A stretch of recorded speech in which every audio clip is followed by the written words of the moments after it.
નમો ભગવતે વાસુદેવાય.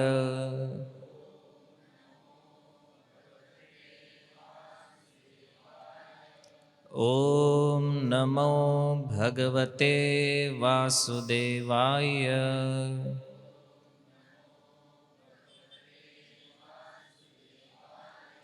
ઓમ નમો ભગવતે વાસુદેવાય.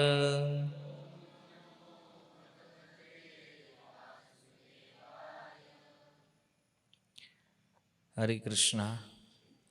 અધ્યાય 1 શ્લોક ક્રમાંક 25. ભીષ્મ દ્રોણ પ્રમુખતઃ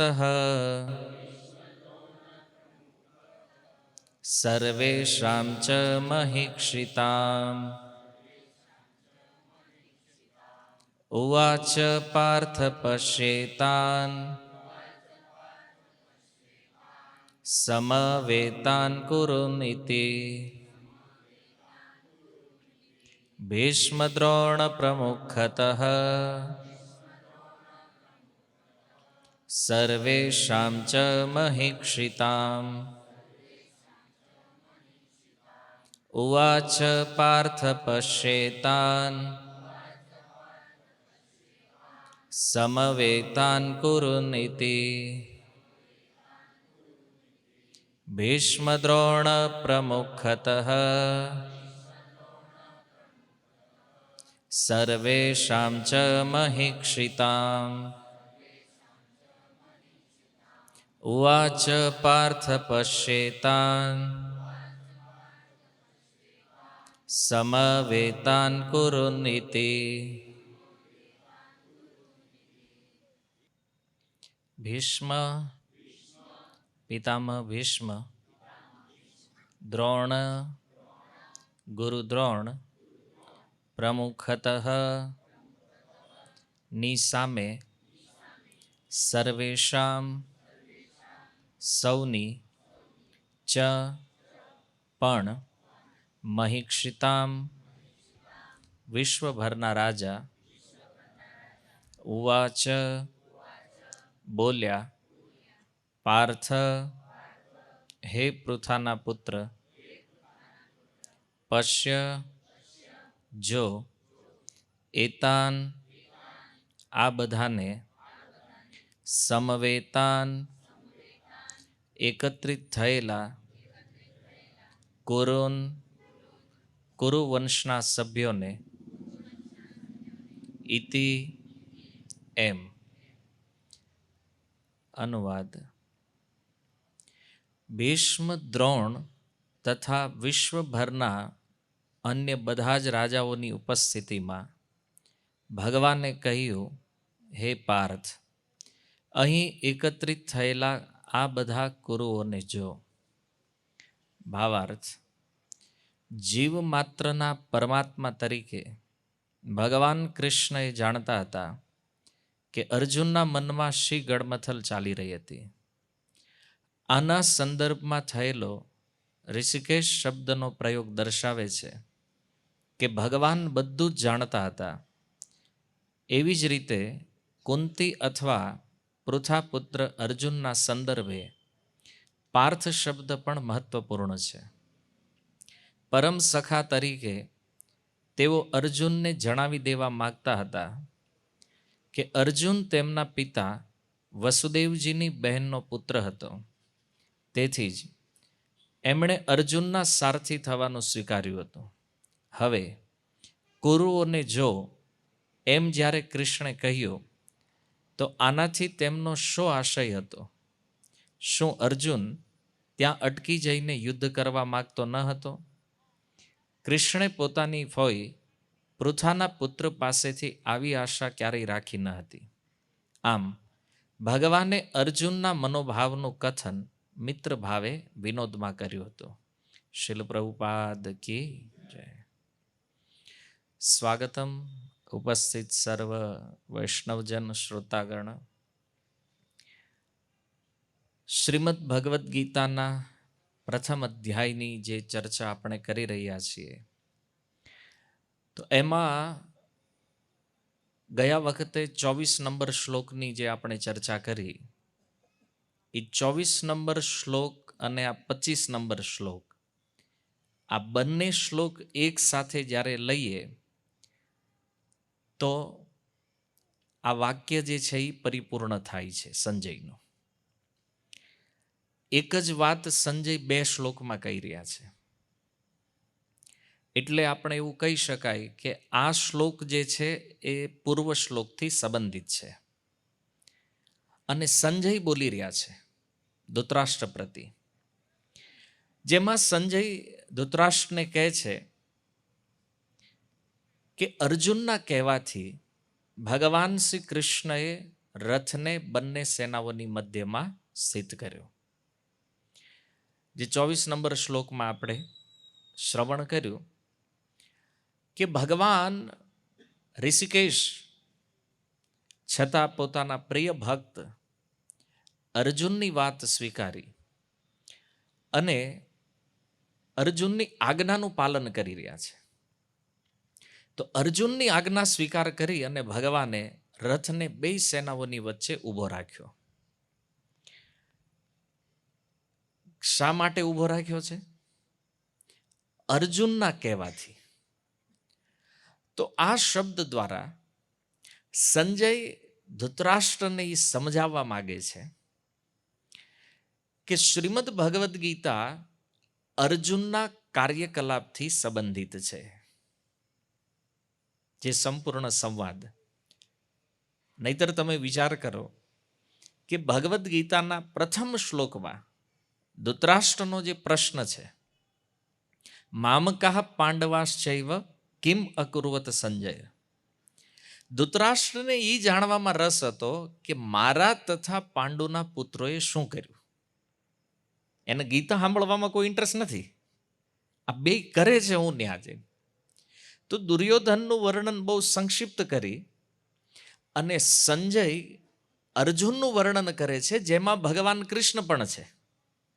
કારણ કે અર્જુન સાથે કૃષ્ણનો સંબંધ છે, એમના સારથી બન્યા છે.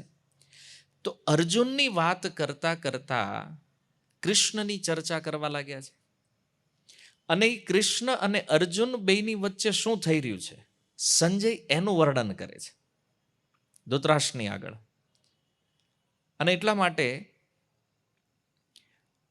વર્ણન કરતા સંજય કહે છે કે અર્જુનની આજ્ઞાથી ભગવાને રથ બંને સેનાઓની મધ્યમાં ઊભો રાખ્યો. પણ વિચારણીય પ્રશ્ન એ છે કે 2 સેનાની વચ્ચે ક્યાં ઊભો રાખ્યો? ગયા વખતે આ પ્રશ્ન આપણે ઉઠાવ્યો હતો પણ ચર્ચા નહોતી કરી કે 2 સેના છે પણ ક્યાં ઊભો રાખ્યો છે. એ સ્થાન જે આ શ્લોકનો મહત્વપૂર્ણ વિષય છે. અને એમાં ભગવાન શ્રી કૃષ્ણની એક યોજના છે આ રથને ઊભો રાખવામાં. તો જો સામાસામી બંને સેનાઓ છે તો એની મધ્યમાં તો બહુ મોટો ભાગ હતો. માની લો 1 કિલોમીટર આમ ઉભા રહે તો એ પણ મધ્ય કહેવાય, 1 કિલોમીટર આમ ઉભા રહે તો એ મધ્ય જ કહેવાય. કારણ કે આટલી વિશાળ સેના ઊભી છે. તો એક એવું નિશ્ચિત સ્થાન કે જ્યાં ભગવાને આ રથને ઊભો રાખ્યો છે. તો શ્લોકનો પ્રારંભ જ્યાં થયો છે, ભીષ્મ દ્રોણ પ્રમુખતઃ. ભગવાન શ્રી કૃષ્ણ રથને એ સ્થાન ઉપર લઈ જાય છે જ્યાંથી ભીષ્મ અને દ્રોણ સ્પષ્ટ રૂપે દેખાતા હોય. એ સ્થાનમાં ઊભો રાખ્યો છે રથને. કેમ ત્યાં? તો એનો ઉત્તર એ છે કે ભગવાન અર્જુનને આ 2નું દર્શન કરાવવા માંગે છે કે અર્જુન તારે આ 2ને જોવાના છે. એને બતાવવા માંગે છે. શું કામ? તો અર્જુનના એ સ્ટેટમેન્ટને યાદ કરો. અર્જુને ભગવાનને જ્યારે આજ્ઞા આપી ત્યારે એણે કીધું કે તમે મારા રથને 2 સેનાઓની મધ્યમાં લઈ લો. શા માટે? તો કે મારે જોવું છે મારે કોની સાથે યુદ્ધ કરવાનું છે. હવે ઓલા પાયદળ જે આવ્યા છે એની યાર લડવામાં કાંઈ વાંધો નથી, પણ જે મુખ્ય યોદ્ધાઓ છે, જે મેન રાજાઓ છે, જે મહારથીઓ છે, એને મારે જોવા છે, એના બળનું પરીક્ષણ કરવું છે કે કેટલા વેગથી મારે લડવાનું છે. અને બીજું, અર્જુનના મનમાં એક ભાવ એ પણ હતો કે આ દુર્યોધનનો સપોર્ટ કરવા વાળા છે કોણ, એને મારે જોઈ લેવા છે. એટલા માટે તમે આ રથને બે સેનાઓની મધ્યમાં લઈ લો, તો હું બરાબર જોઈ લઉં, બધા નિરીક્ષણ કરી લઉં. તો આવું અર્જુને કીધું એટલે ભગવાને એની આજ્ઞા પાલન કરી. પણ હવે પ્રશ્ન એ છે કે અર્જુને જ્યારે જોયું કે સામે ભીષ્મ અને દ્રોણ, અર્જુને ક્યારેય કલ્પના પણ નહોતી કરી કે મારે આ લોકોની હારે યુદ્ધ કરવાનું છે. હે ને? કારણ કે ભીષ્મ અને દ્રોણ પ્રતિ અર્જુનને અત્યધિક સન્માન હતું. જો પિતામહ ભીષ્મ એ કુરુ વંશના પિતામહ છે અને દ્રોણાચાર્ય કુરુ વંશના કુલગુરુ છે. અને આ બે મહાન વિભૂતિઓની સામે લડાઈ કરવી, યુદ્ધ કરવું, અર્જુન માટે સૌથી મોટી દુઃખદાયક ક્ષણ આ છે. અર્જુન માટે સૌથી મોટી પીડા આપવા વાળી વાત આ છે. યુદ્ધની વાત છોડો, અર્જુને જીવનમાં ક્યારેય એવો વિચાર પણ નહોતો કર્યો કે આ બે મહાનુભાવો સામે મારે શસ્ત્ર ઉઠાવવું પડશે. કારણ અર્જુન આ બેયનું એટલું સન્માન કરે છે કે અર્જુન વાણીથી પણ યુદ્ધ કરવાનો વિચાર ન કરી શકે. આ બેયની સામે કાંઈક બોલવું હોય ને તોય અર્જુન ચૂપ થઈ જાય, કારણ કે વડીલોનું સન્માન કરવું જોઈએ. આપણા ભારતીય સંસ્કૃતિનું આ વિધાન છે કે કોઈ મોટા વ્યક્તિ હોય તો એની સામે બોલવું ન જોઈએ. જ્યારે કળિયુગમાં તો હવે બધું ખતમ થઈ ગયું છે, નાના મોટાનો કોઈ મર્યાદા છે નહીં. લોકો ગમે એમ ગમે એની સામે ગમે એ બોલતા હોય છે. આ બધા કુલક્ષણો છે. પણ આવા લોકો ખરેખર અસુર વૃત્તિના છે, પણ એમ માનતા હોય કે નહીં અમે બહુ સારા છીએ. પણ અર્જુન ભક્ત પણ છે, એક સદાચારી વ્યક્તિ પણ છે. તો અર્જુન વાણીથી પણ જેની સામે ન યુદ્ધ કરી શકે, વિચાર કરો એની સામે શસ્ત્ર ઉઠાવવાનું થાય ડાયરેક્ટ, આ કેટલું પીડાદાયક છે, કેટલું દુઃખદાયક છે. પણ જો પૂર્વ શ્લોકની અંદર આપણે ચર્ચા કરી, અર્જુનનું એક નામ ગુડાકેશ છે. ઇન્દ્રિયો ઉપર વિજય પ્રાપ્ત કરવા વાળું વ્યક્તિત્વ છે. અને સાથે સાથે ભગવાનનું એક નામ આવ્યું છે ઋષિકેશ. ઋષિકેશનો અર્થ છે ઇન્દ્રિયોના સ્વામી ભગવાન. તો જો ભગવાન શ્રી કૃષ્ણ ઋષિકેશ છે, શિલ પ્રભુપાદ કહે છે કે ભગવાન કૃષ્ણ ન કેવલ અર્જુનના રથનું સંચાલન કરે છે, પણ એ અર્જુનની ઇન્દ્રિયોનું પણ સંચાલન ભગવાન કરે છે. તો જીવની ઇન્દ્રિયા, આંતરિક કે બાહ્ય, આ બધાનું સંચાલન તો અલ્ટિમેટ ભગવાનના હાથમાં છે. અને અર્જુન તો સાક્ષાત ભક્ત છે, એમના ડાયરેક્ટ ભક્ત છે. તો રથની સાથે સાથે એની ઇન્દ્રિયોનું સંચાલન પણ ભગવાનના હાથમાં છે. અને એટલા માટે ભગવાન શ્રી કૃષ્ણ બધું જ જાણે છે. ભગવાનનું એક નામ છે સર્વજ્ઞ. જ્ઞનો અર્થ છે જાણવું, સર્વ માને બધું જ. ભગવાન પ્રત્યેક જીવોના ભૂત ભવિષ્ય વર્તમાનને જાણે છે. અને એટલા માટે ભગવાનને ખબર પડી ગઈ પહેલા કે અર્જુન ભલે લડવા માટે અહીંયા તૈયાર છે, એણે ગાંડી ઉઠાવી લીધું છે, ધનુરુદ્યમ્ય પાંડવ, ધનુષ લઈને રેડી થઈ ગયા છે. ભગવાનને કીધું મારે જોવા છે. પણ કૃષ્ણ સમજે છે કે આના હૃદયમાં ક્યાંક ઊંડે ઊંડે કુટુંબ પ્રતિ મોહ છે. દેખાતો નથી બહાર, પણ આ મોહ છે અંદર. તો ઘણી વાર એવું થતું હોય કે આપણે ભક્તિ માર્ગમાં લાગ્યા છીએ, ભજન કરીએ છીએ, પણ કંઈક આસક્તિ, કંઈક મોહ આપણી અંદર બહુ ઊંડાણમાં પડ્યા હોય. ક્યારેક ક્યારેક આપણને ન ખબર હોય કે આપણી અંદર છે, એટલા ઊંડાણમાં હોય. પણ ભગવાન જાણે છે કે અર્જુનની અંદર પણ કૌટુંબિક સ્નેહ, આ કુટુંબનો મોહ છે.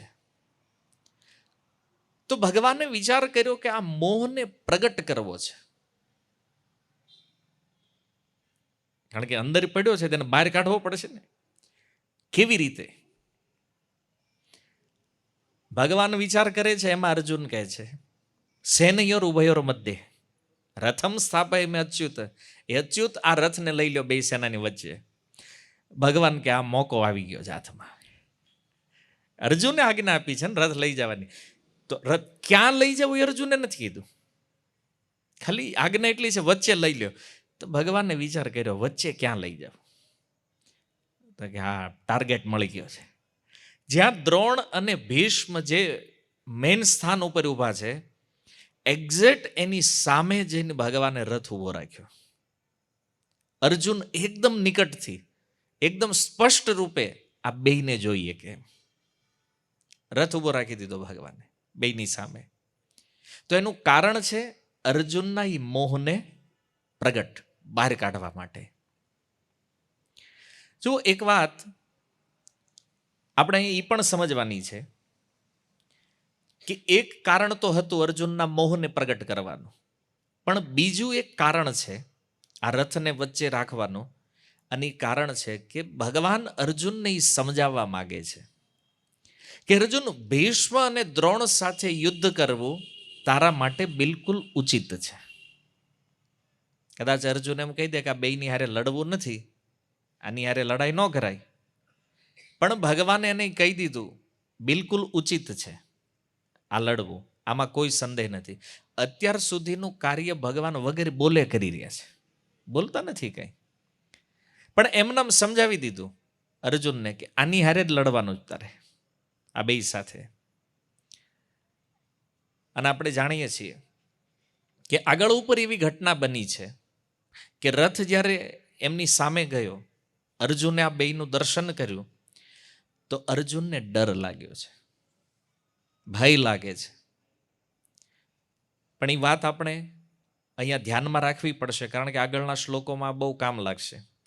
અર્જુનને યુદ્ધનો ભય નથી, અર્જુન યુદ્ધ કરવાથી નથી ડરતા, અર્જુનને ભય અધર્મનો છે. એ અધર્મથી ડરે છે. કારણ કે શાસ્ત્ર અનુસાર બે અર્જુનના મહાન ગુરુ છે. વિચાર કરો, ગુરુ સાથે ક્યારેય વિવાદ ન કરવો જોઈએ, આ એક સદાચાર છે. જેને તમે ગુરુ માનો છો એની હારે આર્ગ્યુમેન્ટ ન થાય ક્યારેય.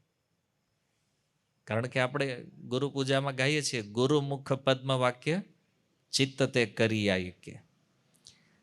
એનો તો શબ્દ એ લોઢામાં લીટો છે. કળિયુગની પરિસ્થિતિ જુદી છે, પણ શાસ્ત્ર આજ્ઞા એ છે કે ગુરુ હારે વિવાદમાં ન પડવું જોઈએ, મતલબ વાતથી, વાણીથી. તો વિચાર કરો કે એની ઉપર શસ્ત્ર કેમ ઉઠાવવું? અને આ તો બે મહાન ગુરુ છે. અને એટલા માટે અર્જુનમાં એક ભય ઉત્પન્ન થયો છે. આ જ અધ્યાયની અંદર અર્જુને આગળ યુદ્ધ નહીં કરવા માટે બહુ તર્ક આપ્યા ભગવાનને, કે જો યુદ્ધ કરશું તો આ થશે, તે થશે, આમ પરિણામ આવશે, ઓલું પરિણામ આવશે, એટલા તર્ક આપ્યા. તો બીજા અધ્યાયના બીજા શ્લોકમાં ભગવાને અર્જુનને કીધું, અર્જુન, આ તું જે કાંઈ બોલ્યો છો ને એ બધું કચરો છે. તું જેટલી પણ વાત કરે છો ને કચરાથી વિશેષ કાંઈ નથી, બધું કચરા પેટીમાં નાખી દે. આવું જ્યારે ભગવાને કીધું ને, તો એક મજબૂત તર્ક અર્જુને આપ્યો. અને એ તર્ક શું હતો? કે હાલો, મારી બધી વાત ફેલ છે, હું સ્વીકારું છું, પણ મને એ જણાવો કે ભીષ્મ અને દ્રોણ સામે બાણોથી યુદ્ધ કેમ કરવું મારે? હાલો, બધી વાત સાચી, દુર્યોધનને મારવાનો, અન્ય કૌરવોને હું રેડી છું, પણ આ બે ગુરુજનો સામે મારે શસ્ત્ર કેમ ઉઠાવવું? આને મારવા કરતા બેટર છે કે હું રાજ્યનો ત્યાગ કરીને ભિક્ષા માગીને જીવન વ્યતીત કરું. આ મને વધારે સારું લાગે છે, પણ આને મારવા ઉચિત નથી. આની સામે બાણથી યુદ્ધ કેમ કરવું? આ અર્જુનનો મેઇન તર્ક હતો લાસ્ટમાં. કે બધા તર્ક તમે કહો છો કચરામાં નાખવા જેવા નાખી દેવું, પણ આનું ખંડન કરો. ગુરુની સામે શસ્ત્ર, આ તો વેદ મર્યાદાનું પણ ઉલ્લંઘન છે, સદાચારનું પણ ઉલ્લંઘન છે.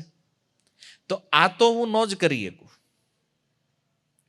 હવે જુઓ, આ બધું જે આગળ થવાનું છે ને, કૃષ્ણ આ બધું જ જાણે છે. ભગવાનને ખબર છે કે આ રથને અહીંયા હું લાવ્યો છું, પછી આ ગાંડી મૂકી દેવાનો જે હાથમાં ઉઠાવ્યું છે, બરાબર, એ જાણે છે. પણ અર્જુન પોતાના વિચાર પ્રગટ કરે છે ભગવાન કૃષ્ણ સામે, અને ભગવાન કૃષ્ણ એના અજ્ઞાનને દૂર કરે છે. કેવી રીતે?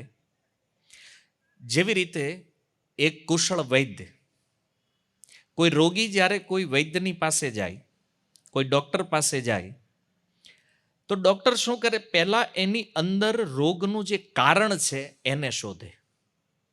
એક કુશળ ડૉક્ટર એ છે જે રોગના કારણને શોધે, એનું નિદાન કરી અને પછી દવા આપે રોગ મટાડવા માટે. તો ભગવાન કૃષ્ણ જે છે, હવે આનાથી એક્સપર્ટ ડૉક્ટર કોણ હોય બીજા? તો અર્જુનના એ મોહને પહેલા પ્રગટ કરાવે છે અર્જુનના વાક્યો દ્વારા. અને મોહ જ્યારે પ્રગટ થઈ જાય છે તો ભગવદ્ ગીતા કહીને એની ટ્રીટમેન્ટ કરી નાખે પૂરી, કે અર્જુન આ હવે મોહ તારો નીકળી જાય, હું જે તને સંભળાવવાનો છું. તો આ પ્રમાણે એક કુશળ વૈદ્યની જેમ અર્જુનના મોહને, સંશયને દૂર કરવા માટે ભગવાને આ સુંદર યોજના બનાવી, અને એ યોજનાનો હિસ્સો અર્જુનને બનાવ્યા છે. કારણ કે અર્જુન ભક્ત છે ભગવાનના, પ્રિય છે ભગવાનના, નિત્ય પાર્ષદ છે ભગવાનના. તો એટલા માટે ભગવાન શ્રી કૃષ્ણએ આ રથને ભીષ્મ, દ્રોણ પ્રમુખતઃ, જે પ્રમુખ સ્થાન ઉપર આ બંને યોદ્ધાઓ જ્યાં ઊભા છે ત્યાં અર્જુનના રથને ઊભો રાખ્યો. ન કેવલ આ બે વ્યક્તિઓ છે, પણ એ બંનેની સાથે સાથે અન્ય રાજાઓ કે જે અપને આપમાં મહાન યોદ્ધાઓ છે, અલગ અલગ ક્ષેત્રના રાજાઓ જે ત્યાં ઉપસ્થિત થયા છે, એ રાજાઓનો સમૂહ પણ આ લોકોની સાથે ઊભો છે. અને એને દર્શાવવા માટે આ શ્લોકમાં સંજય કહે છે, સર્વેશામ ચ મહિક્ષિતામ. ભીષ્મ, દ્રોણ અને અન્ય જે પ્રમુખ રાજાઓ છે એની સમક્ષ આ રથને રાખ્યો છે. તો મહિક્ષિતામ શબ્દ જે છે એ પણ ખૂબ મહત્વપૂર્ણ છે. મહીનો અર્થ થાય છે પૃથ્વી, અને ઈક્ષિતામનો અર્થ છે ઈચ્છા કરવાવાળા. તો અહીંયા ઉપસ્થિત જે રાજાઓ છે, આ બધા એ રાજાઓ છે જે મહિક્ષિતામ, જે પૃથ્વીનો ભોગ કરવા ચાહે છે. એટલે રાજાનું એક નામ પૃથ્વીપતે, આવું પણ એક સંબોધન રાજા માટે છે, ગીતામાં જ આવ્યું છે. અને એટલા માટે, કારણ કે એ પૃથ્વીના સ્વામી માને છે પોતાને, અમે માલિક છીએ આના. પણ જો શીલ પ્રભુપાદ કહે છે કે પૃથ્વીનો ભોગ કરવાની, એટલે કે પ્રકૃતિનો ભોગ કરવાની જે ઈચ્છા રાખે છે એને પ્રકૃતિ બાંધે છે. કેવી રીતે બાંધે છે?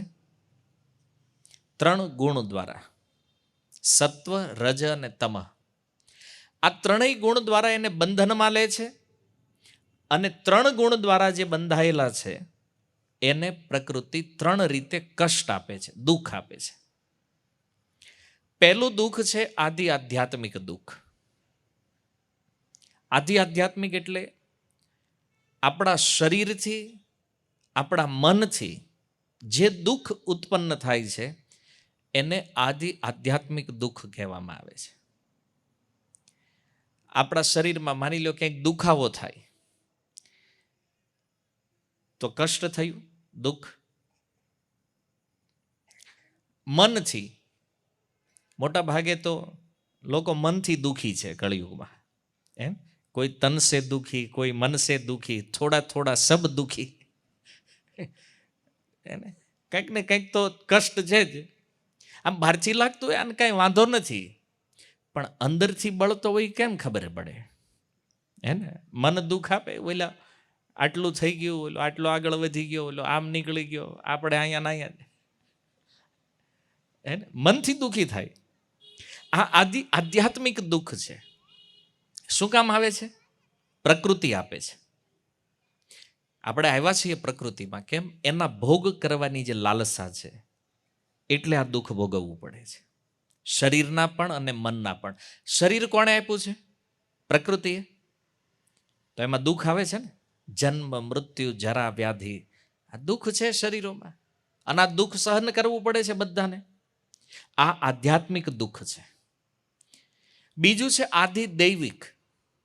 આધિદૈવિક દુઃખ જે દેવતાઓ દ્વારા આવે છે. વર્ષા, ક્યારેક અતિવૃષ્ટિ થઈ જાય, ક્યારેક અનાવૃષ્ટિ થઈ જાય, ક્યારેક ભૂકંપ આવે, ક્યારેક વાવાઝોડું આવે, ક્યારેક પૂર આવે. તો આ બધાથી આપણે દુઃખી થાય છે. વરસાદ પડે તોય દુઃખી થાય. આપણે જ નીકળ્યા હોય ને તે દી તે રેનકોટ ન લીધો હોય, યારે દે હું કામ આવ્યો, પ્રાર્થના કરતા હોય, ઘડીક રહી જાય ને તો પગી જાઉં ઘરે, આવું થાય ને. ત્યારે એ વરસાદ આપણને સારો લાગતો. બીજા લોકો નાતા હોય અંદર, આનંદ કરતા હોય, એના માટે સુખ છે, પણ એ જ વરસાદ આપણા માટે દુઃખ. આધિદૈવિક, આ બધા દેવતાઓ દ્વારા પ્રાપ્ત દુઃખ છે. એનું પણ કારણ છે પ્રકૃતિના ભોગની ઈચ્છા.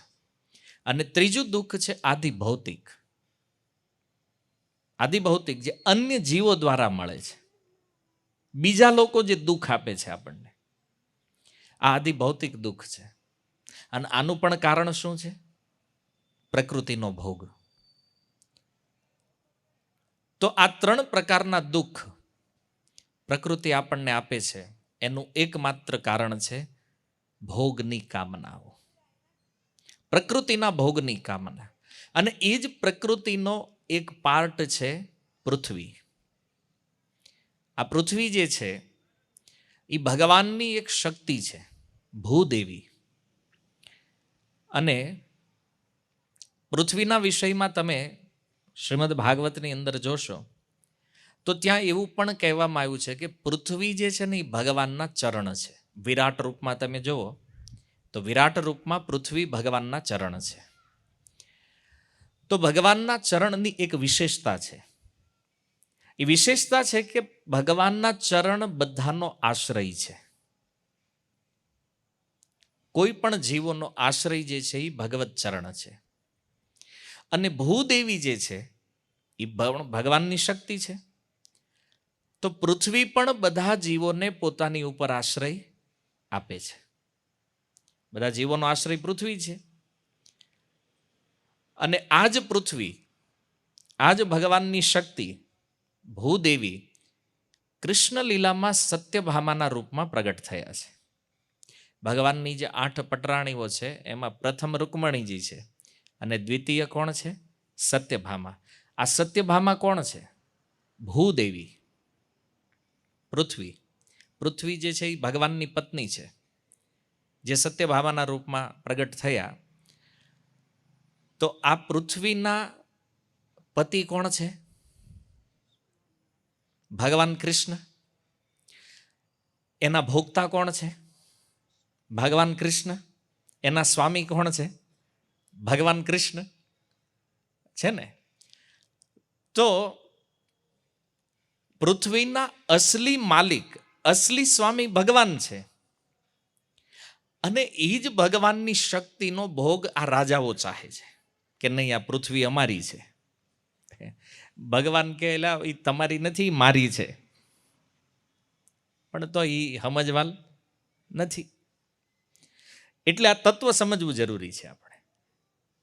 મહિક્ષિતામ શબ્દ મહી, પૃથ્વી જે છે.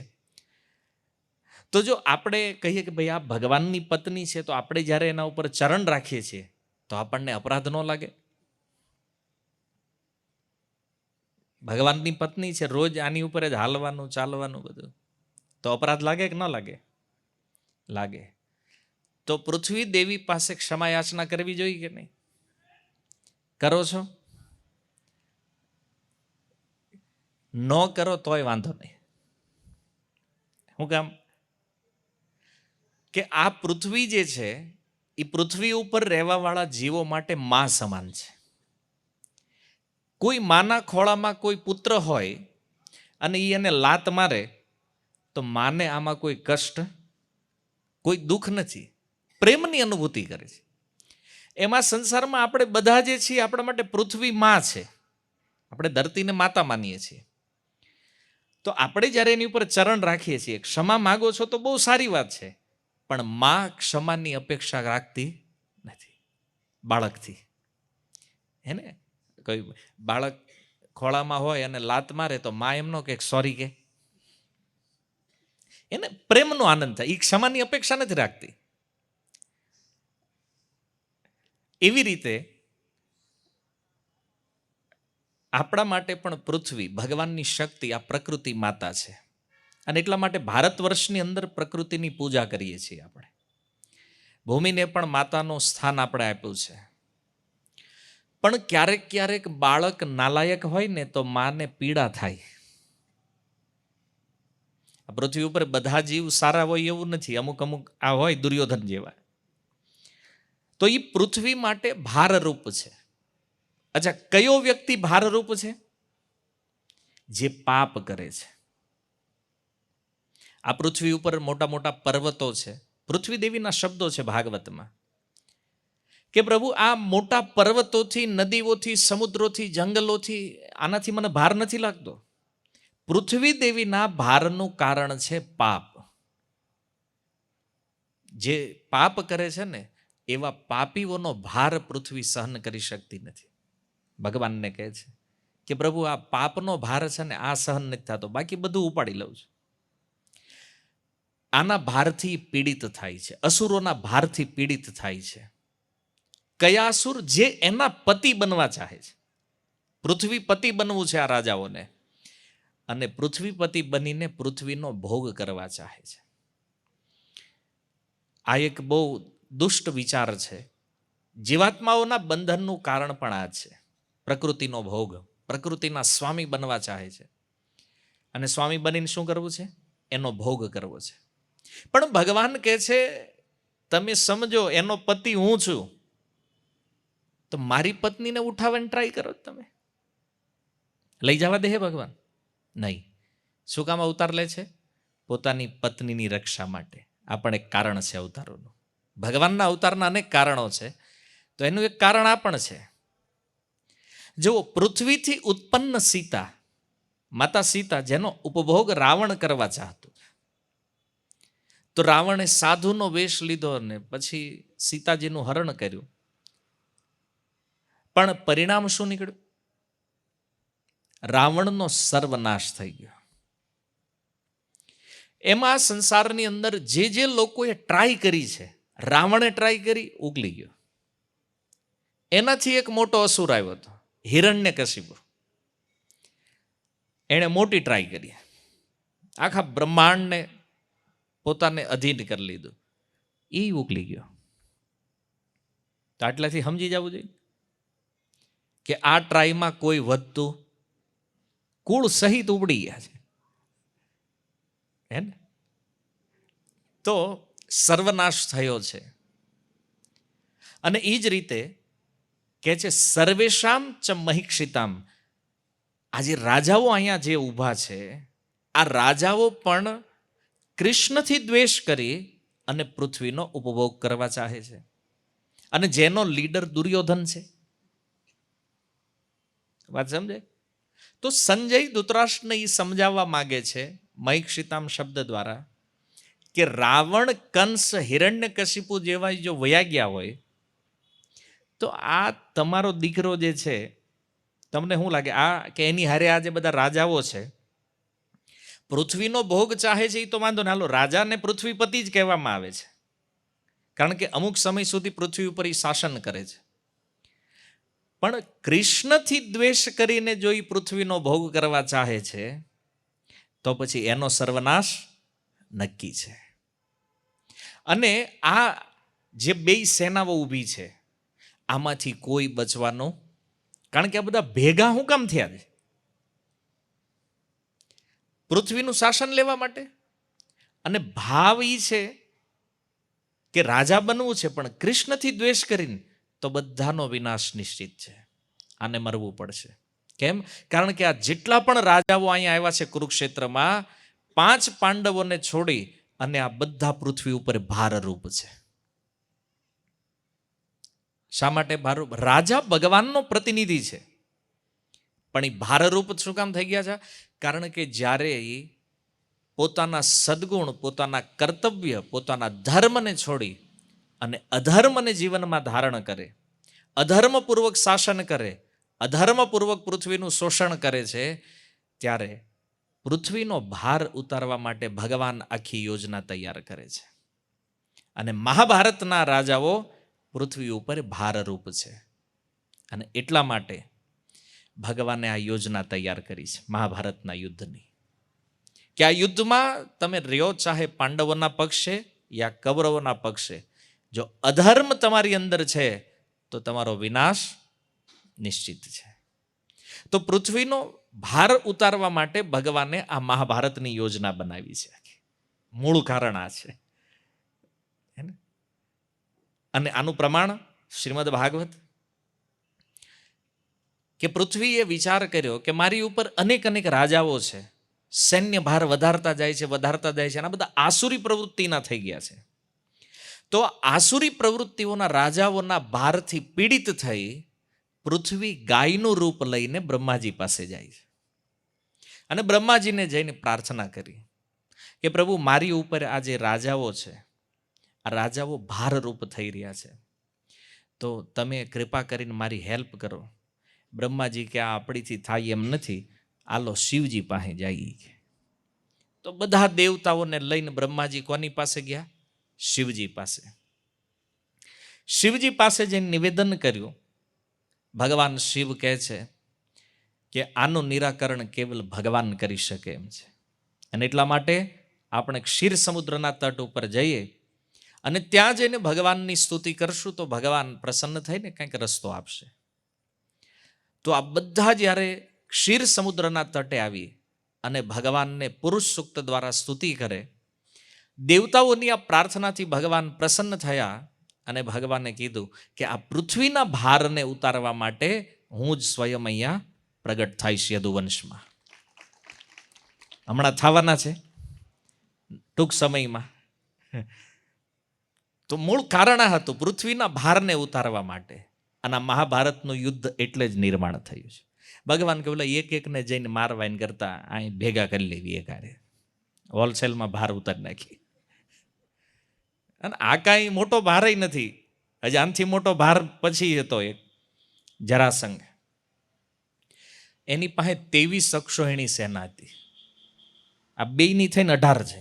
ઓલાની એકલાની 23 હતી. સમજાય? ભાર કાંઈ ઓછો નહોતો પૃથ્વી ઉપર. એટલે ભગવાનને થયો બધાનો ઉતારવો જ છે. તો પછી એમાં 18 વખત 23 અક્ષોહિણી સેના લઈને આવ્યો હતો જરાસંઘ, જેનો પણ ભગવાને નાશ કર્યો છે. તો પૃથ્વી દેવીની પ્રાર્થનાથી ભગવાન આ કાર્ય કરી રહ્યા છે. તો આપણે સમજી રહ્યા છીએ મહિક્ષિતામ. મહિક્ષિતામનો એક બીજો અર્થ એ છે જે ભૂમિમાં બહુ આસક્ત છે, જમીનમાં જેની આસક્તિ બહુ છે. અને શહેરમાં હોય તો હોય, ભાવ જ એવડો જ ભાઈ. તેમ થાય કે સારું થોડીક હોત ને આપણી પાસે 1-2 વીઘા તો વાંધો ન આવે. ભૂમિની અંદર એટેચમેન્ટ પહેલેથી જ છે, જ્યારથી આ સૃષ્ટિની રચના થઈ ત્યારથી જ. પણ આના તત્વને શીલ પ્રભુપાદજીએ બહુ સારી રીતે સમજાવ્યું છે. જો રાજાઓ છે તો એ આસક્તિ હોય એની કે ભાઈ આ મારું છે, આ ઓલાનું છે, ઓલાનું છે, પોતપોતાની બોર્ડરો હોય, સીમાઓ હોય, રાજ્ય હોય. પણ એક વિચારવા જેવી વાત એ છે કે આ આસક્તિ થાય છે કેવી રીતે?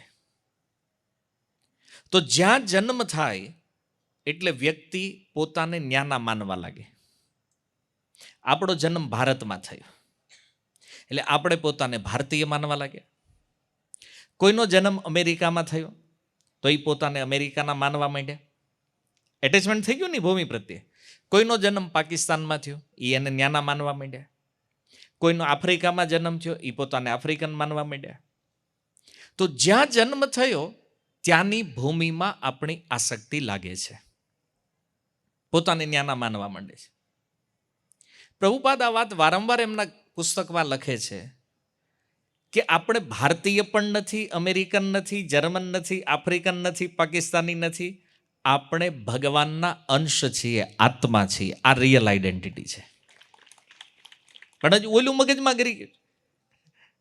ભારતીય આજે છે સ્વતંત્રતા દિવસ 15 ઓગસ્ટ, હે, અને જુઓ ધૂમધામથી લોકો આઝાદીનો અમૃત મહોત્સવ મનાવી રહ્યા છે.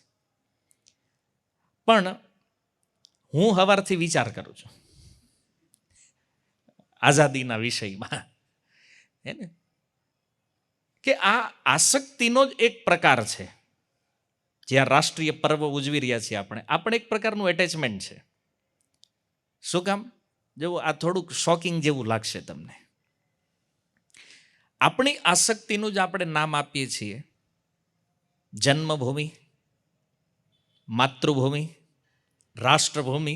આ બધા સંબોધનો જે છે ને એ આસક્તિના કારણે, અને આવા સંબોધન આપ્યા પછી આની હાટું લડે. મારી માતૃભૂમિ છે તો માતૃભૂમિ માટે પ્રાણ પણ દેવા તૈયાર છે. લડે છે કે નહીં લોકો? અમેરિકા વાળા માને છે કે ભાઈ અમારા દેશમાં અમારી જમીન કોઈ ન લઈ જવો જોઈએ, ત્યાં લડાઈ થાય છે. એટલે આફ્રિકા વાળા અમારી જમીન કોઈ ન લઈ જવું જોઈએ, એમાં લડાઈ છે. ભારત વાળા કે અમારી કોઈ ન લઈ જવું જોઈએ, તોય લઈ ગયા.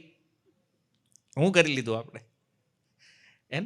અને આપણે તો નહીં, આપણે ભારતીય છીએ. અને આ બહુ ખોટું થઈ ગયું. વિભાજન થઈ ગયું 47માં. બધું ન થવું જોઈએ.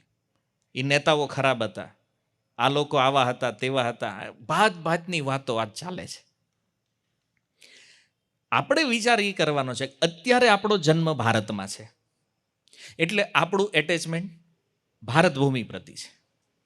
માની લ્યો જન્મ કાલે અમેરિકામાં થઈ ગયો, તો અહીંની રાષ્ટ્રભક્તિ પૂરી, ન્યાની ચાલુ. અમેરિકામાં રહ્યા પછી ન્યા મૃત્યુ થઈ ગયું. માની લ્યો ત્રીજો જન્મ ઓસ્ટ્રેલિયામાં થઈ ગયો. હવે અમેરિકાની રાષ્ટ્રભક્તિ પૂરી, હવે કોની કરશું? પહેલા ભારતનો ઝંડો ફરકાવતા, પછી અમેરિકાનો, પછી ઓસ્ટ્રેલિયાનો. હવે મારો પ્રશ્ન એ છે કે મૂળ ક્યાંના? આપણે ગુજરાતી પૂછે ને, આમ તમે સુરતમાં રહ્યો, મૂળ ક્યાંના? તો હવે એ પ્રશ્ન આપણી ઉપર લઈ લો, આપણે મૂળ ક્યાંના? ખબર છે? જેવું શરીર પૂરું થશે એટલે જન્મભૂમિ, રાષ્ટ્રભૂમિ, માતૃભૂમિ, દેશભક્તિ બધું સમાપ્ત. અને આ બધી લડાઈઓ આની આસક્તિના કારણે છે. હું ભારતીય છું, હું શારીરિક સ્તર ઉપર દેશભક્તિ સારું લાગે, પણ આધ્યાત્મિક સ્તર, આત્માના સ્તર ઉપર જોવો તો આખી પૃથ્વી જ ભગવાન કૃષ્ણની છે. અને એટલા માટે પ્રભુપાદ કહેતા કે કોઈ વ્યક્તિ જો કૃષ્ણ ભક્ત બને છે તો એ ક્યારેય આ લડાઈમાં નહીં પડે કે હું ભારતીય છું, અમેરિકન છું. કેમ? એ જોવે છે બધા જ ભગવાનના અંશ છે. અને આ વાત જ્યારે આખું વિશ્વ સમજી લેશે તો વિશ્વમાં યુદ્ધ બંધ થઈ જાય, કોઈને લડવાની જરૂર નહીં પડે. આ લડાઈઓનું કારણ આસક્તિ છે. આ જમીન મારી છે, બોલો કે આ મારી છે. લડે છે એના માટે જ, કારણ કે બધા એકબીજાનું પચાવી પડે. શું કામ? પોતાના સ્વરૂપથી અજાણ છે, અજ્ઞાન છે. અને આ પૃથ્વીના ભોગ કરવાની લાલસામાં લાખો લોકો મર્યા અને હજી આગળ ઉપર પણ મરતા રહેશે. જેવો યુદ્ધો ચાલુ છે અત્યારે, આપણને એમ થાય ઘાસ એકનું પૂરું થયું તો બીજો ચાલુ કરે, એમ થાય એનું પૂરું થયું બીજા બે રેડી જ બેઠા હોય, આનું પતે એટલી વાર છે. તો આ બધી વસ્તુ એક ભાષા, એક શબ્દમાં યદી કહું, કૃષ્ણ ભાવનામૃતથી બિલકુલ વિપરીત વિચાર છે. આ રાષ્ટ્રભક્તિનો જે વિચાર છે. કેમ? કારણ કે કૃષ્ણ ભાવના ભાવિત વ્યક્તિ ક્યારેય આવો વિચાર કરે નહીં. આસક્તિ અને અજ્ઞાનવાળો વિચાર ભક્તને ક્યારેય આવે નહીં. આ સાંભળ્યા પછી ઘણા લોકોને લાગશે, ઓ આવું કેમ? આપણને આપણા દેશ પ્રત્યે લાગણી ન હોવી જોઈએ. શારીરિક સ્તર ઉપર એ એટેચમેન્ટ સારું છે, પણ આધ્યાત્મિક સ્તર ઉપર આની કોઈ વેલ્યુ નથી. તત્વતઃ તમે જુઓ તો નક્કી નહીં કરીએ કે આપણે મૂળ ક્યાંના છીએ. ક્યારેક સ્વર્ગમાં આટા માર્યા, ક્યારેક નરકમાં આટા માર્યા, ક્યારેક આ પૃથ્વી ઉપર અલગ અલગ દેશોમાં અલગ અલગ યોનિઓમાં જન્મ લીધા છે. અને જ્યાં ગયા ત્યાં એવું લાગ્યું આ મારું છે. જેમ અત્યારે ગુજરાત લાગે આ મારું છે, ભારત લાગે આ મારું છે, અહીંયા છીએ એટલે બહુ ચિંતા કરવાની જરૂર નથી. બધી ચિંતાનો સચોટ ઉપાય જે છે એ કૃષ્ણ ભાવનામૃત છે. આ વાત સમજવી સામાન્ય લોકો માટે લગભગ અસંભવ જેવું છે. પ્રભુપાદ કહેતા 1947માં જ્યારે વિભાજન થયું તો ભારતવાળા રોતા હતા, ઓલા લઈ ગયા અમારી જગ્યા, પાકિસ્તાન બનાવી દીધું. પ્રભુપાદજીએ પૂછ્યું એક વ્યક્તિને, કેમ રોવેશભાઈ? એ કે બોલે પાકિસ્તાન લઈ ગયા, જુદું કરી નાખ્યું ભારતથી. પ્રભુપાદ કે ભગત બની જા, પ્રચાર કરવા માંડ, આખા વિશ્વને ભક્ત બનાવી દો. તમે એક પાકિસ્તાન હાટું રોવો છો, હું તો આખા વિશ્વને હિન્દુસ્તાન બનાવવાની ટ્રાય કરું છું. એક ભૂમિના ટુકડા હાટું હું કેમ રોવો જ તમે? આપણે આખું વિશ્વ જ એક કરી નાખવું છે. અને શીલ પ્રભુપાદ જ્યારે પહેલી વાર ભક્તિ સિદ્ધાંત સરસ્વતીને મળ્યા, એમના ગુરુ, તો પહેલી વારમાં ભક્તિ સિદ્ધાંત પ્રભુપાદે એવો આદેશ આપ્યો કે તમારે પ્રચાર કરવો જોઈએ, ચૈતન્ય મહાપ્રભુના સંદેશનો પ્રચાર કરવો જોઈએ. તો પ્રભુપાદજીએ પ્રશ્ન કર્યો કે આપણો દેશ અત્યારે ગુલામ છે, તો આપણે પહેલું કામ આપણા દેશને આઝાદ કરાવવો એ છે કે તમારા ચૈતન્યના સંદેશનો પ્રચાર કરવો એ છે? કારણ કે પ્રભુપાદ એના એક ધોરણ આગળ જ હતા સુભાષચંદ્ર બોઝ, અને ગાંધીજીના આંદોલનથી બહુ પ્રભાવિત હતા પ્રભુપાદ જ્યારે કોલેજમાં હતા. તો ભક્તિ સિદ્ધાંત મહારાજને આ પ્રશ્ન કર્યો એમણે. તો ભક્તિ સિદ્ધાંત મહારાજે એક બહુ સુંદર વાત કરી કે ભારતને આઝાદી અપાવવાથી શું લાગે છે કે તમને સ્વતંત્રતા મળી જશે? આપણે જે માયાની ગુલામીમાં પડ્યા છીએ, જ્યાં સુધી જીવ 3 ગુણથી મુક્ત ન થાય ત્યાં સુધી આ દુનિયાની કોઈ આઝાદી આપણા માટે કામની નથી. સ્થિતિ જ રહેવાની છે. આઝાદી પહેલા પણ લોકો 3 ગુણમાં ફસાયેલા હતા, અને આઝાદી પછી સ્થિતિ ઓર બગડી છે, આપણે જોઈ રહ્યા છીએ. તો મૂળ સ્વતંત્રતા, મૂળ મુક્તિ જે છે એ છે આત્મા જે આ શરીરમાં બંધાણો છે આને મુક્ત કરવો, આની સ્વતંત્ર માટે લડવું. આ સાચી સ્વતંત્રતાની લડાઈ છે. આ આત્માને મુક્ત કરવાનો, એની ઉપર ધ્યાન નથી. માની લો તમે ભારત માટે ગમે એટલી વાર પ્રાણ આપી પણ દેશો, આ જન્મ મૃત્યુ જરા વ્યાધિનો પ્રવાહ છે, આનાથી મુક્તિ મળશે? તો સાચી મુક્તિ આ છે. પ્રભુપાદજીએ એક તર્ક કર્યો કે પણ આપણે જો અંગ્રેજ સરકારના શાસનથી મુક્ત થઈ જશું તો ચૈતન્ય મહાપ્રભુનો સંદેશ ફેલાવશું પછી આપણે. ભક્તિ સિદ્ધાંત સરસ્વતીએ કીધું કે આ કૃષ્ણ ભાવનામૃત કોઈ દેશ, કાળ, સીમા કે કોઈ સરકારોની રાહ જોતું નથી. આને કોઈ બાંધી શકે એમ નથી, આ ચાલતું રહેશે. એટલે જેને લાભ લેવો હોય આમાં લઈ લો. આ કોઈ બંધનમાં નથી કે હાલો સરકારો બદલશે તો ઓર વધારે સારું થશે, આવું કાંઈ નથી. આ કૃષ્ણ ભાવનામૃત આંદોલન મનુષ્ય દ્વારા નિર્મિત આ બધી વસ્તુઓથી પરે છે. આ આત્માની સ્વતંત્રતાનું આંદોલન છે. એટલે પ્રભુપાદજી આનું નામ આપ્યું છે હરે કૃષ્ણ મુવમેન્ટ. આ એક આંદોલન છે, અને આંદોલનમાં હરેક વ્યક્તિ સક્રિય હોય પોતાના લક્ષ્યને લઈને. તો આપણું લક્ષ્ય શું છે? કૃષ્ણ પ્રેમ. આત્માને શારીરિક બંધનોમાંથી મુક્ત કરી અને ભગવાન શ્રી કૃષ્ણ સાથે જોડી અને કૃષ્ણના પ્રેમને પ્રાપ્ત કરવો, જેના કારણે ફરીથી કોઈ પ્રકારનું બંધન ન આવે આપણી ઉપર. આ સ્વતંત્રતાનું આંદોલન છે, હરે કૃષ્ણ આંદોલન. આપણે એમાં લાગ્યા છે, પણ હજી એટલા સતર્ક નથી. હજી આ બધા ભૌતિક વિચારો જે છે ને એ મનને પકડ્યા કરે છે. તો એટલા માટે સમજવાનો વિષય છે કે આ દેશભક્તિને આ બધા જે વિચારો છે આ વાસ્તવમાં બધું કૃષ્ણ ભાવનામૃતથી વિપરીત વિચારધારા છે. આજે દેશભક્તિ દેખાય છે એ આવતી 15 ઓગસ્ટ સુધી ભરીને નહીં દેખાય. અને એટલા જ સાચા દેશભક્ત હો તો કરપ્શન શું કામ કરો છો ભાઈ? અને શું કામ કરાવો છો? સુધરવું 1% નથી, બધું દેખાવ ખાલી. અને આવા દેખાવથી ક્યારેય રાષ્ટ્રનું કલ્યાણ થવાનું નથી. ભૌતિક વિચારધારાઓ ક્યારેય મનુષ્યનું કલ્યાણ કરવાની નથી. આ સત્ય છે. સાંભળવામાં લોકોને કડવું લાગશે ને કદાચ રેકોર્ડિંગમાં આગળ કોઈ સાંભળશે તો કેટલાય પ્રશ્નો કરવા આવશે. તમે રાષ્ટ્રનો વિરોધ કરો છો રાષ્ટ્રમાં રહીને. આ રાષ્ટ્રનો વિરોધ નથી, આ ઓર ભૌતિકતાના ઊંડાણમાં ફસાવાનો વિષય છે. એટલા માટે કે જીવાત્મા પોતાના કર્મ અનુસાર વિભિન્ન સ્થાનોમાં અને વિભિન્ન લોકમાં જન્મ લે છે. જેવું તમારું કર્મ છે એવો જ જન્મ તમને મળવાનો છે. જેવું ચિંતન છે, જેવું સ્મરણ છે એ પ્રકારે. હવે એવું જરૂરી નથી અત્યારે ભારતમાં જન્મ્યા છો તો આવતા વર્ષે ભારતમાં જ આવશો પાછા. પૃથ્વી ઉપર ક્યાંય પણ, પૃથ્વીની વાત છોડો, કોઈ પણ લોકમાં જન્મ થઈ શકે છે. તો આપણું શરીર અને આપણું સ્થાન આ હંમેશા બદલતું રહે છે અને બદલવું પડે છે પ્રકૃતિના કાયદા અનુસાર. અને એટલા માટે આત્મા તરીકે એ ઉચિત નથી કે પોતાની ઓળખ કોઈ ભૌતિક સ્થાન અથવા ભૌતિક શરીરથી કરે. વાત સમજમાં આવે છે?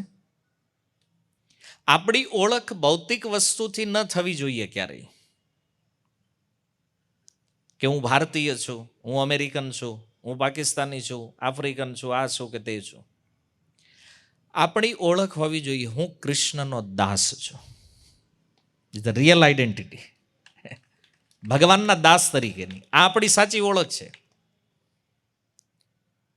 નહીતર શરીરના સ્તર ઉપર આ કેવું છે? કૂતરા જેવું છે. એક કૂતરો જે શેરીમાં હોય ને પછી ન્યા બીજો કૂતરો આવે ને તો એની હારે લડાઈ થાય. કેમ? હું પહેલેથી અહીં છું, આ મારી શેરી, તું નીકળ અહીંથી. એમ ઘણી વાર અમુક દેશમાં અમે પહેલેથી અહીં છીએ, તમે નીકળો, આ તમારું નથી. થાય છે ને લડાઈ? સેમ કૂતરા જેવી સ્થિતિ છે. આ ભારતમાં ઘણા એમ કહે છે અમે અહીંના મૂળ નિવાસી છીએ, તમે બધા બહારથી આવ્યા, નીકળો.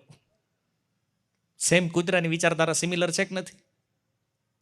હવે કૂતરો પરમેનન્ટ છે ને? હવે એ ગાડીની હેઠે આવ્યો ક્યારે નીકળી જાય ખબર નથી. એમ જે એવો દાવો કરે છે કે ભારત અમારા બાપનું છે, હવે એ ક્યારે મૃત્યુ પામી જાય કાંઈ નક્કી નથી. અને દશા જુઓ તમે ભૌતિક ઓળખોની. જેણે પાકિસ્તાન બનાવ્યું, જેણે બાંગ્લાદેશ બનાવ્યું, એની ઉપર આજ લોકો શું કરી રહ્યા છે આપણને બોલવામાં શરમ લાગે. એની મૂર્તિઓ તૂટી રહી છે. જેણે એ દેશનું નિર્માણ કર્યું છે. જુઓ, ભારતને સ્વતંત્રતા આપી ગાંધીજીએ, ગોળી મારીને હત્યા થઈ ગઈ. જો આપણે એવું માનતા હોય કે આ બધી વસ્તુ બહુ સારી છે, દશા જોઈ લો, ત્યારે કદાચ એ લોકોને બહુ સન્માન મળ્યું હશે. પાકિસ્તાન બને, ઓહો તમે તો રાષ્ટ્રના નિર્માણ કરતા છો.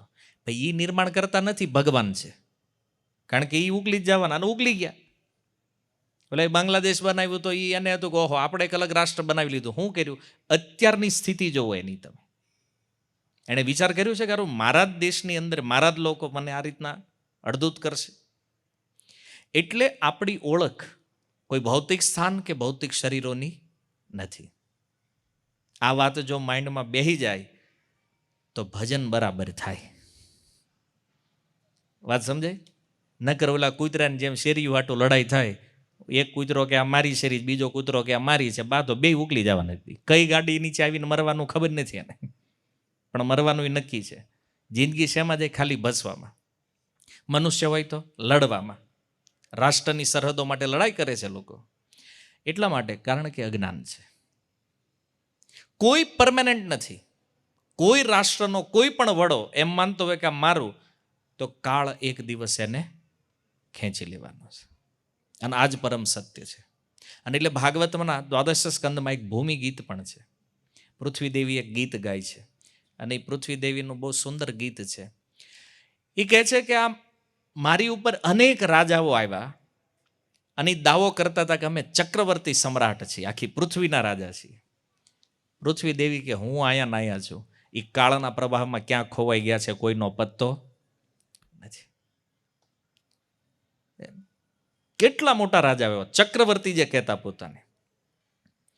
હવે એના પત્તા ન હોય તો આ પછી સિકંદર, નેપોલિયન, આ બધા હમણાંના જે છે આ નાના મોટા, આની શું વિસાત છે જુઓ તમે. કાળની આગળ કોઈનું કાંઈ ચાલતું નથી. અને જેવું એ શરીર પૂરું થયું એટલે બધી જ ભક્તિ ત્યાં સમાપ્ત થઈ ગઈ. રાષ્ટ્રભક્તિ હોય, સમાજ ભક્તિ હોય, પારિવારિક ભક્તિ હોય, બધું જ ખતમ. એકમાત્ર અસલી વિષય છે કૃષ્ણ ભક્તિ, જે આટલી વિશાળતા આપે. આત્માના સ્તરથી જો વિચાર કરશો તો વાસ્તવમાં આ પૃથ્વીના સ્વામી કેવલ ભગવાન છે.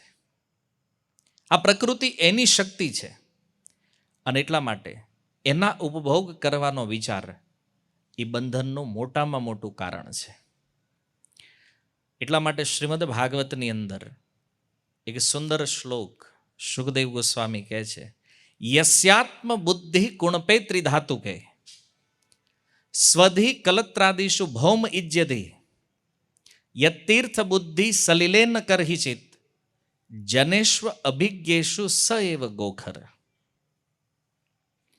એનો અર્થ છે કે જે પોતાના આત્માની ઓળખ પોતાના શરીર સાથે કરે છે,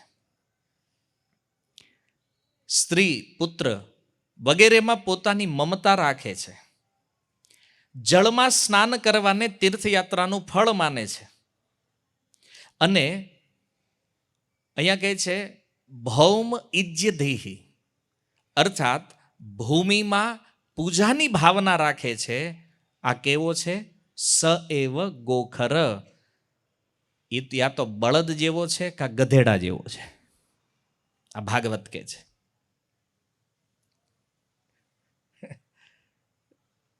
એટલા માટે, કારણ કે બળદ અને ગધેડા આને કાંઈ મતલબ નથી. એવું કોઈ બળદ માને કે આ ખેતર મારું છે, આખી જિંદગી હાલી હાલીને મરી જાય બિચારો, શું પામે? ગધેડાની સ્થિતિ જ ભાર ઉપાડી ઉપાડીને જિંદગી પૂરી થઈ જાય. વાસ્તવમાં એ કોના માટે ભાર ઉપાડે છે? કે એ બળદ કોના માટે મહેનત કરે?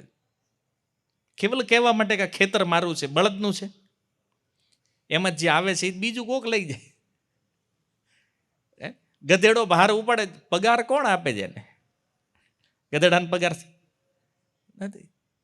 બે એમને મહેનત કરે છે. એને પોતાને જ ખબર નથી લક્ષ્ય શું છે, પણ એ ખેતરને પોતાનું માનીને અથવા એ ભારને પોતાનો માનીને એ પોતાનું કર્તવ્ય સમજીને એમાં લાગેલો રહે છે અને એટલા માટે જિંદગી બરબાદ કરે છે. એમ અહીંયા પણ વસ્તુતઃ પ્રાણીઓ ભૂમિને, ઘરને, પરિવારોને પોતાનું માની અને એના જ માટે પ્રયત્નો કરતા રહે છે અને જીવન પૂરું કરે છે, ભજન કરતા નથી. સ એવ ગોખર. સુખદેવજી કહે છે આ તો બળદ જેવો છે કે ગધેડા જેવો છે. એટલા માટે તો કરવાનું હું?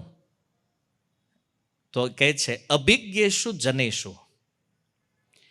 જે કૃષ્ણ ભાવના ભાવિત ભક્ત છે તો કહે છે જેવી આસક્તિ પોતાના શરીરમાં છે એ આસક્તિ, એ પ્રેમ ભગવાનના ભક્તોમાં હોવો જોઈએ. જેવી આસક્તિ સ્ત્રી પુત્રમાં છે એવી આસક્તિ ભગવાનના ભક્તોમાં હોવી જોઈએ. જેવી આસક્તિ માતૃભૂમિમાં છે, જમીનમાં છે, આપણા પોતાના ખેતરોમાં છે, એવી આસક્તિ ભગવાનના ભક્તમાં હોવી જોઈએ. ભક્તોના સંગમાં જો આ પ્રકારની આસક્તિ થાય તો કપિલ ભગવાન કહે છે મોક્ષ દ્વારમ અપાવૃતમ. આની મુક્તિના દ્વાર ખુલે છે. સ એવ સાધુ સુખ રીતે મોક્ષ દ્વારમ અપાવૃતમ શ્રીમદ ભાગવતમ. બાકી આ આસક્તિ તોડવી બહુ ખતરનાક છે, પણ મુક્ત થવાય જો આ આસક્તિને આપણે ભગવાનના ભક્તોના સંગમાં લગાવી દઈએ તો મહિક્ષિતામ એ રાજાઓ જે પૃથ્વીના ભોગનો આનંદ લેવા માંગે છે, પણ ભક્તોના સંગનો આનંદ લેવા માંગતા નથી. તો એના માટે આ શબ્દ પ્રયોગ થયો છે મહિક્ષિતા, કે હવે ભક્તોનો સંગ નથી લેવો તો મરો. ભગવાન કે તમારી પાસે ઓપ્શન નથી બીજો. મૃત્યુ ઉપર તો કોઈનો કંટ્રોલ નથી, તો પછી અંતિમ સત્ય એ છે કે મરવું પડશે, મૃત્યુ આવશે. અને આ બધા રાજાઓ જે એકત્ર થયા છે, આ એટલા માટે અહીંયા આવ્યા છે કારણ કે એ પોતાને સ્વામી માને છે. જ્યારે કે છે નહીં. ઉવાચ, ઉવાચનો અર્થ આ શ્લોકમાં છે ભગવાન બોલ્યા. ઉવાચ કોના માટે આવ્યું છે? ભગવાન કૃષ્ણ માટે. ભગવાન બોલે છે. ઘણીવાર લોકો કહે છે ગીતાના પહેલા અધ્યાયમાં તો કૃષ્ણ કાંઈ બોલ્યા નથી, તો પછી આ અધ્યાયને હું કામ લીધો આમાં? પણ તમે સાંભળો છો, તમને કેમ લાગે છે લેવા જેવો? પહેલો અધ્યાય હોવો જોઈએ ને. એવું નથી, કૃષ્ણ નથી બોલ્યા. આ 25 નંબર શ્લોકમાં ઉવાચ, ત્યાંથી જે સ્ટેટમેન્ટ છે ને એ કૃષ્ણ બોલે છે. ઉવાચ પાર્થ પશ્યેતાન સમવેતાન કુરુનીતિ. આ કોના શબ્દ છે? ભગવાન કૃષ્ણના. આ કૃષ્ણ બોલ્યા છે. તો ભગવાન અર્જુનને કહે છે, પશ્ય, અર્જુન તું જો. કોને જો? સમવેતાન કુરુનીતિ, આ એકત્ર થયેલા કુરુઓને જો. અને એક આચાર્યએ તો ત્યાં સુધી લખ્યું છે કે ભગવાને આમ આંગળી દેખાડીને કીધું, પશ્યેતાન કુરુનીતિ. આ જો આવડાને, આ તારા છે ને એ સામે દેખાય છે. શા માટે? અર્જુનના મોહને પ્રગટ કરવા માટે. એકદમ કદાચ ભગવાનને થાય કે અર્જુનનું ધ્યાન ન જાય ને બરાબર, આમ દેખાડ્યું સામે, જો ઊભા જો, પેલાનું એકદમ ધ્યાન કેન્દ્રિત કરવા માટે.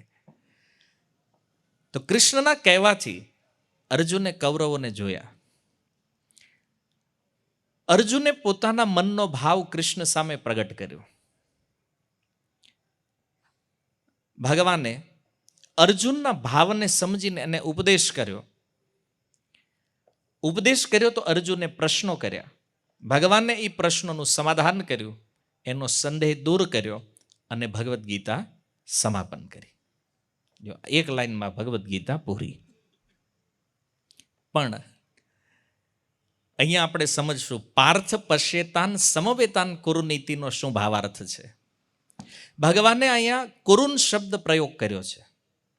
કુરુનનો અર્થ છે કે બધા કુરુવંશી આવી ગયા એમાં. પાંડવો પણ કુરુન છે અને કૌરવો પણ કુરુન. કુરુનનો અર્થ છે કુરુના વંશજો.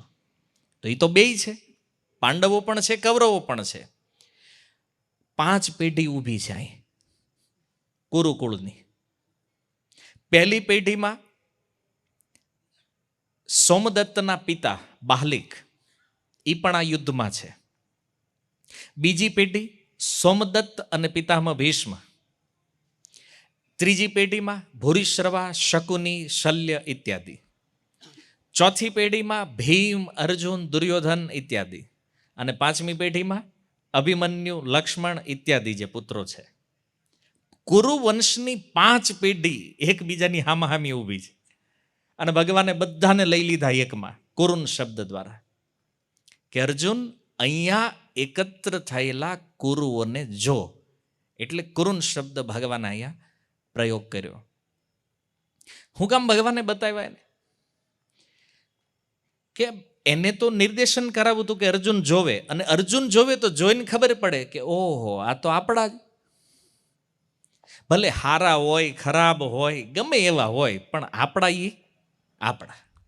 હજી કળયુગમાં યાદ હાલે છે હે ને. આમ ગમે એવી લડાઈ થઈ ગઈ હોય, માથાકૂટ થઈ ગઈ હોય, 5 વર્ષ ન બોલે, પણ વળી 5-6 વર્ષે આપણા જ છે ને જવા દો હે ને.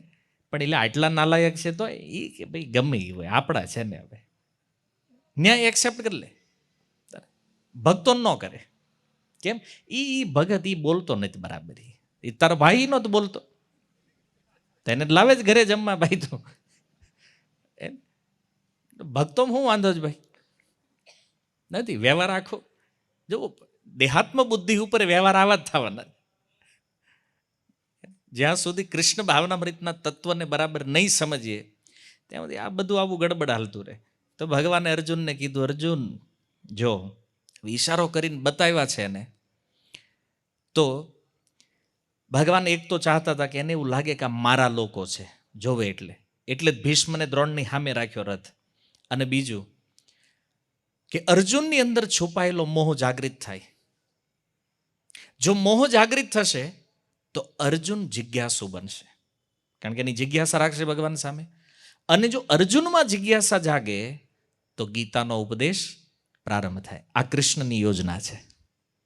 એટલા માટે ભગવાન એને બતાવી રહ્યા છે આ સ્વજનોને. જો પણ માની લો અહીંયા એક વિચાર આપણે એ કરીએ કે સમવેતાન કુરુન ઇતિ જે શબ્દ છે એના બદલે કદાચ ભગવાન એવું બોલે ધાર્તરાષ્ટ્રાન સમાનિતિ, કે સામે ઉભેલા ધૃતરાષ્ટ્રના પુત્રોને જો. આવું કેમ ન કીધું ભગવાને? કુરુ શબ્દ શા માટે લીધો છે? કારણ કે જો ધૃતરાષ્ટ્રના પુત્રોને જો એવું કહે તો અર્જુનનો યુદ્ધ કરવાનો ઉત્સાહ ઓર ડબલ થઈ જાય. કારણ કે દુર્યોધનના નામથી તો ભીમ ને અર્જુન બે આમ આપણે કહે ને તાહમાં આવી જાય, તો ડબલ ઉત્સાહ આવી ગયા. ગાંડી હાથમાં જ હતું અને તરત જ કદાચ ન્યાચી યુદ્ધ પ્રારંભ કરી દેતી. એટલે ભગવાને કુરુન શબ્દ આખા પરિવારને લઈ લીધું એકમાં.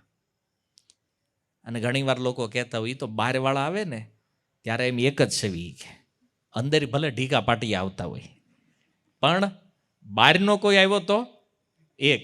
એટલે ભગવાન કે આની યુનિટી બહુ સારી છે. અંદર તો મોહ છે જ ભાઈઓ પ્રતિ, એને બહાર કાઢવા દઈએ.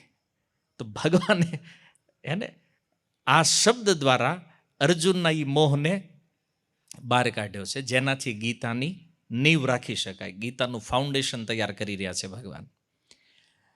અને જો જુસ્સામાં આવે તો પછી ભગવદ્ ગીતાના પ્રાગટ્યનો કોઈ ચાન્સ ન રહેત. અને એટલા માટે ભગવાને આ કાર્ય કર્યું છે. પણ એક પ્રશ્ન થાય કે આવું વિચિત્ર કામ શા માટે? જેવું આ ભગવાનની પદ્ધતિ છે કે પહેલાં પોતાના ભક્તના મોહને જાગૃત કરે. અંદર જે મોહ પડ્યો છે જે ભક્ત પોતે પણ નથી જાણતો, તો પહેલાં ભક્તના મોહને જાગૃત કરે છે અને પછી ભગવાન જ એ મોહને દૂર કરે છે. તો ભગવાન જ્યારે આપણે અંદર કોઈ મોહ પ્રગટ કરાવે તો આપણે એ ચિંતા કરવાની જરૂર નથી કે આવું શા માટે કર્યું. મોહ એણે કરાવ્યો છે તો દૂર પણ એ જ કરશે. અર્જુનના મોહને ભગવાને પ્રગટ કરાવ્યો છે તો એને દૂર પણ ભગવાન. પણ આવું કર્યું શું કામ? આપણા માટે. કારણ કે જો અર્જુન મોહમાં ન પડ્યા હોત તો આપણને ભગવદ્ ગીતા પ્રાપ્ત ન થઈ હોત. તો આપણા માટે આ યોજના બની રહી છે આખી, કે આપણને જ્ઞાન પ્રાપ્ત થાય. એટલે નહીતર અર્જુને કીધું હતું 1.22 અંદર નિરીક્ષેહમ, હું જોઈ લઈશ એને. અને 23 નંબરમાં પણ કીધું એવેક્ષ, હું જોઈશ, હું નિરીક્ષણ કરીશ. પણ અહીં ભગવાન શું કહે છે? પશ્ય, જો. એને આજ્ઞા કરે છે ભગવાન, સંકેત કરે, દેખાડે છે ભગવાન. ભગવાનને તો પશ્ય કહેવાની જરૂર જ નહોતી અહીં, કારણ કે અર્જુને ઓલરેડી કીધું તમે રથ વચ્ચે લઈ લ્યો, હું જોઈ લઈશ. બરાબર? તો અર્જુનને ભગવાનને ખાલી રથ લઈ જવાની આજ્ઞા આપી હતી, એનાથી વિશેષ કાંઈ નહોતું કીધું. આ ભગવાનને હાથે કર્યું. એમ શા માટે? એના મોહને જાગૃત કરવા માટે. કુરુન પશ્ય. તો એક વાત અહીંયા સમજવા જેવી છે કે કૌટુંબિક સ્નેહ અને ભગવત પ્રેમ, આ બંનેની અંદર બહુ મોટું અંતર છે. શું અંતર છે? જ્યારે કુટુંબની અંદર સ્નેહ થાય ત્યારે જે કુટુંબીઓના અવગુણ હોય એની બાજુ નજર જાતી નથી. અને જ્યારે ભગવાનમાં પ્રેમ થાય તો ભક્તના અવગુણ બાજુ નજર જાતી નથી. આ બહુ સમજવા જેવો પોઈન્ટ છે. આપણા કુટુંબમાં જો બહુ આસક્તિ હોય ને તો કુટુંબવાળા ગમે એટલા ખરાબ હોય આપણને એનો દોષ દેખાય નહીં, કારણ કે સ્નેહ થઈ ગયો છે. પણ ભગવાનમાં જો સ્નેહ થાય, ભગવાનમાં પ્રેમ થઈ જાય તો ભગવાનના જે ભક્તો છે એમાં પણ આપણને અવગુણ દેખાતા નથી. બીજું, કૌટુંબિક સ્નેહની અંદર ક્રિયા અને પદાર્થનું પ્રાધાન્ય રહે છે. ક્રિયા એટલે તમે એકબીજા માટે કંઈક કરો, એકબીજાને ગિફ્ટ આપો, લેવડ દેવડ પદાર્થ. જો કંઈક ઓછું દેવાનું તો ગયા. પણ આમ એમ થાય ને મારો ભાઈ છે, આપણે બર્થડે ગિફ્ટ દેવી આપી દે. જ્યારે ભગવત પ્રેમની અંદર શું છે? ભાવનું પ્રાધાન્ય છે. તમે કોઈને આપો કે ન આપો, ભાવ સારો છે ને તોય કામ બની જાય એટલાથી. કૌટુંબિક સ્નેહમાં મોહની પ્રધાનતા છે. કુટુંબનો જે આખો સંબંધ છે ને એ મોહ ઉપર આધારિત છે. જ્યારે ભક્તોની અંદર આત્મીયતાની પ્રધાનતા હોય છે. આત્મીય, હૃદયથી જોડાયેલા છે. ઓલું ઉપર ઉપર હોય ખાલી. કૌટુંબિક સ્નેહમાં પૂર્ણ અંધકાર છે. જ્યારે ભગવત પ્રેમની અંદર પ્રકાશ જ પ્રકાશ, જ્ઞાન જ જ્ઞાન છે. કૌટુંબિક સ્નેહમાં વ્યક્તિ કર્તવ્યથી ચ્યુત થાય છે, ક્યારેક કર્તવ્ય ચૂક થઈ જાય. જ્યારે ભગવત પ્રેમની અંદર ક્યારેક ક્યારેક કર્તવ્ય પથનું વિસ્મરણ થાય, પણ ભક્ત કોઈ દિવસ કર્તવ્યથી ચ્યુત થતા નથી. કર્તવ્યથી ક્યારેય એ પડતા નથી. પોતાનું કર્તવ્ય સારી રીતે કરે છે. ભગવત સેવા. કૌટુંબિક સ્નેહની અંદર કુટુંબીઓનું પ્રાધાન્ય હોય. એને જ આગળ કરવા પડે. ગમતા હોય તોય ભલે, ન ગમે તોય ભલે, એને જ મોર કરવા પડે. જ્યારે ભગવત પ્રેમની અંદર ભગવાનનું પ્રાધાન્ય હોય છે. ભક્ત ભગવાન સિવાય બીજા કોઈને ચાહતો નથી. આ અંતર છે બંનેમાં. અને અંતિમ શબ્દ પાર્થ સંબોધન ભગવાને કેમ આપ્યું છે અર્જુનને આ શ્લોકમાં? તો સૌથી પહેલા 3 કારણો છે એના. એક તો વસુદેવજી અર્જુનના મામા છે, એટલે સંબંધ બન્યો છે અર્જુન સાથે. બીજું, કુંતી વસુદેવજીના બેન છે. અને ત્રીજું, અર્જુન કુંતીના પુત્ર છે. તો આ 3 સંબંધ શા માટે લીધા છે? કારણ કે વસુદેવ પણ ભગવાન કૃષ્ણના ભક્ત છે. જો એવું નહોતું કે આ કુટુંબનો સ્નેહ હતો એટલે ભગવાન અર્જુનને એટલો પ્રેમ કરે છે. એનું મૂળ કારણ છે વસુદેવજી પણ ભગવાનના ભક્ત છે, મહારાણી કુંતી પણ ભગવાનના ભક્ત છે, અને અર્જુન પણ ભગવાનના ભક્ત છે. તો આ 3 કૃષ્ણ ભક્ત છે. અને એટલા માટે ભગવાને જોયું કે અર્જુન સાથે ગાઢ સંબંધ છે. અને ખાસ તો એની માતા તરફથી, જે ઓર મહાન ભક્ત છે એક. તો સંબંધી પણ છે અને ભક્ત પણ છે. એટલા માટે શીલ પ્રભુપાદ કહે છે કે પાર્થ શબ્દ દ્વારા ભગવાન કૃષ્ણ અર્જુનને સમજાવવા માંગે છે કે અર્જુન, તારો સંબંધ મારી હારે વધારે છે. અને મારી હારે સંબંધ છે તો તું આ કૌરવો હારે સંબંધ હું કામ જોડે જ ભાઈ? ન્યા કનેક્શન જોડવાની જરૂર નથી. અસલી સ્નેહી તારો હું છું. આ બતાવવા માટે ભગવાન આ શ્લોકમાં પાર્થ સંબોધન કુંતી મહારાણીના ઓરથી સંબંધ જોડી રહ્યા છે. તું જો આપણું કનેક્શન ક્યાં છે, તો અહીં મારામાં ધ્યાન દેવું જોઈએ, તું સામેવાળામાં ધ્યાન દેજે. અને આ રીતે ભક્તોએ પણ સાવધાની રાખવી જોઈએ કે આપણું ધ્યાન કૃષ્ણમાંથી હટીને બીજે ન વયું જાય. ને ઘણીવાર ભક્તોમાં એવું થાય, આમ પારિવારિક સંબંધો એટલા મોટા બની જાય કે પરિવારના લોકોને લઈને ભક્તિ અને ભગવાનને ભૂલી જાય છે. અહીંયા ઘણા લોકો રેગ્યુલર આવે છે અને ઘણા એવા છે કે બહુ જૂના છે તોય નથી આવતા. આપણે એને પૂછ્યું, હું કામ? ટાઈમ નથી પ્રભુજી. અરે આપણને એમ થાય કે પહેલા તમે જ હતા ભક્તિ કરવા વાળા. પણ પારિવારિક સ્નેહ, કૌટુંબિક સ્નેહ એટલો વધી ગયો કે આજે કૃષ્ણ ગૌણ લાગવા માંડ્યા છે. આની સિવાય બીજું કોઈ કારણ નથી. બાના સિવાય બીજું કંઈ નથી. પણ આ શું કામ છે કે કૌટુંબિક સ્નેહની પ્રધાનતા વધી ગઈ અને એટલા માટે એ કામ મહત્વપૂર્ણ લાગવા માંડ્યું. ભગવાનથી વધારે મહત્વપૂર્ણ કામ સંસારમાં કોઈ છે નથી. જો કૃષ્ણ ભાવના ભાવિત છે તો આ વાત સમજાય, પણ ખાલી દેખાવના ભગત છે એને આ કોઈ દી ઉતરવાનું નથી. આ સમજો. કોઈ અહીંયા આવે ન આવે કોઈ મતલબ નથી એનાથી. કારણ કે હરેક વ્યક્તિ આવે છે પોતાના આત્મકલ્યાણ માટે. આ કોઈના માટે જબરજસ્તી નથી કે તમારે આવવું પડે. સિદ્ધાંતની વાત એ છે કે તમે કૃષ્ણને છોડીને કોને પકડી રહ્યા છો? વાત સમજાય છે? ક્યાં આપણે જઈ રહ્યા છીએ? આ મોહ અવસ્થા છે, ભ્રમિત અવસ્થા. કે ભગવત સેવા કરતા સાંસારિક કાર્ય વિશેષ લાગવા માંડ્યા છે. તો આપણો મોહ ક્યાં પહોંચ્યો છે? જો આ શ્લોકનો સાર આ છે કે આપણે ચોઈસ કોની કરવાની છે? કૃષ્ણની. અને આપણે કરીએ જ કોની? સ્નેહીઓની. અર્જુન જેવી જ કન્ડિશનમાં છીએ આપણે. અને એટલે ગીતા આપણા માટે જ છે. આપણને ખબર નથી પડતી કોને પ્રધાનતા પહેલા આપવી, પરિવારને, રાષ્ટ્રને કે કૃષ્ણ ભક્તિને. તો મોસ્ટ ઓફ ભક્તિને ગૌણ માને છે. અરે એ તો થયા કરે, હવે ગુરુવાર ક્યાં બંધ થઈ જવાના. અને અમુક નહીં, અરે આપણે તો સાંભળી લીધું, બધું બહુ સાંભળ્યું, જાણી લીધું, હવે જરૂર નથી.